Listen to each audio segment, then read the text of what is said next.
There's a place in Gaylord where you can connect with nature and see some majestic creatures. Today we are taking you to Aspen Park, where you can hike, snowshoe, cross-country ski, and see some elk.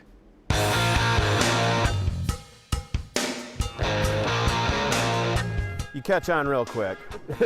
It's just like walking. Casey Buckleitner runs White Birch Outfitters on Main Street in downtown Gaylord and is an outdoor fanatic. Last week I went out snowshoeing when the sun was out and it was a little bit crusty on top, and you could just, it looked like this, but you could just glide right wherever you wanted to go. You could just cruise over the top of all of it. He equipped us with snowshoes, which distribute your weight so you don't sink into the snow through Aspen Park.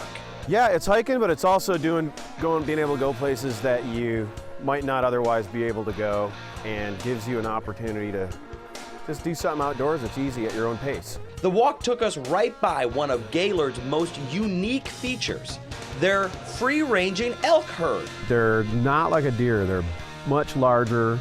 They're scary looking up close, kind of, because they're so intimidating and so big. The bulls weigh over 800 pounds and stand roughly 6 feet tall with their massive antlers. Indigenous elk were naturally here originally long ago, but they were hunted to extinction. Then, 14 years ago, a local nature center closed and 3 elk were given to the city, where the herd now sits near 70. You don't need to snowshoe through the 108-acre park to see them, though. There is a lookout spot located right behind, coincidentally, an Elks Club. The only Elks Club in the U.S. with their own elk herd out the window. Beautiful. You guys know how in life there's some people that are just like cool people? Yeah.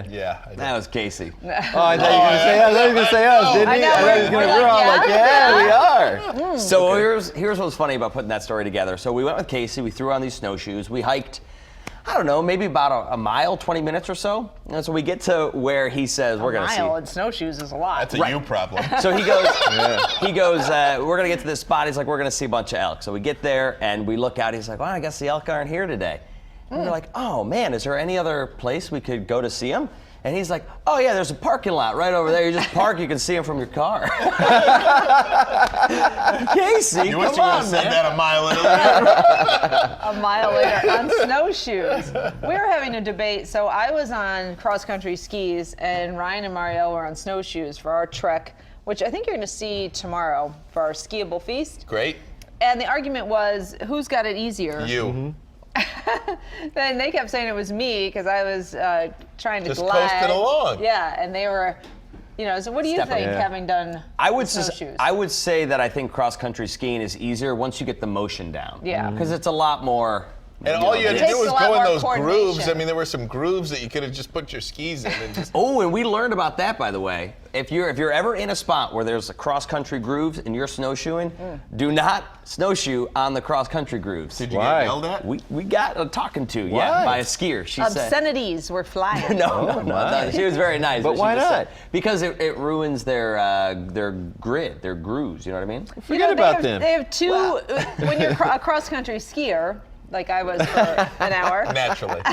you're in these grooves, and Yeah. it helps you. It gives you some balance. But don't you want to work out? And then some big, Lug over here. lug and some snowshoes comes tramping across your Oh, yeah. track.